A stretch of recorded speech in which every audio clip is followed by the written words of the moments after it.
2016 সালে যাত্রা শুরু করে জিও টেলিকম কোম্পানি সাশ্রয়ী মূল্যে ইন্টারনেট ও টেলিকম সুবিধা দিয়ে অল্প সময়ের মধ্যেই ভারতের টেলিযোগাযোগ বাজারে বড় পরিবর্তন আনে তারা। মাত্র 10 বছরেই গ্রাহক সংখ্যা ছাড়িয়ে যায় 50 কোটি। গেল বছর জিও স্পেসএক্সের সঙ্গে চুক্তি করে ভারতে স্টারলিংক ইন্টারনেট সেবা চালুর উদ্যোগ নেয়। টেলিকম সেবার পাশাপাশি ক্লাউড কম্পিউটিং, কর্পোরেট সেবা ও কৃত্রিম বুদ্ধিমত্তা সহ বিভিন্ন খাতে ব্যবসা বিস্তৃত করেছে জিও।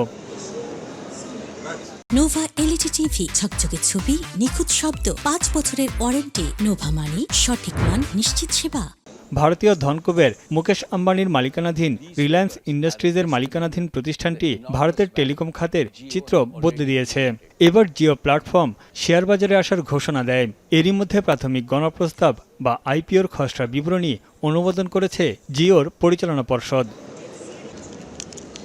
এই প্রাথমিক গণপ্রস্তাবের মাধ্যমে শেয়ার বাজার থেকে প্রায় 400 কোটি মার্কিন ডলার তোলার লক্ষ্য নিয়েছে কোম্পানিটি। ভারতের ইতিহাসে সবচেয়ে বড় আইপিও হতে যাচ্ছে।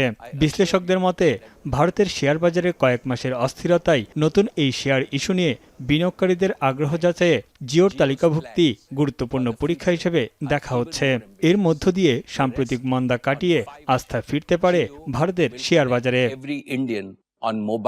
প্রতিষ্ঠানটির কর্ণধার মুকেশ আম্বানি বলেন, জিওর এই তালিকাভুক্তি থেকে বিশ্ববাসী দেখবে ভারত বিশ্বমানের প্রযুক্তি কোম্পানি গড়ে তুলতে সক্ষম।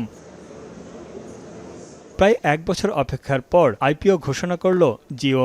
গেল বছর আম্বানি বলেছিলেন 2026 সালের প্রথমার্ধেই কোম্পানিটি শেয়ার বাজারে আসবে। এই তালিকাভুক্তি রিলায়েন্স গ্রুপের জন্য গুরুত্বপূর্ণ মাইলফলক। তানভীর জনি, এখন বিশ্ব।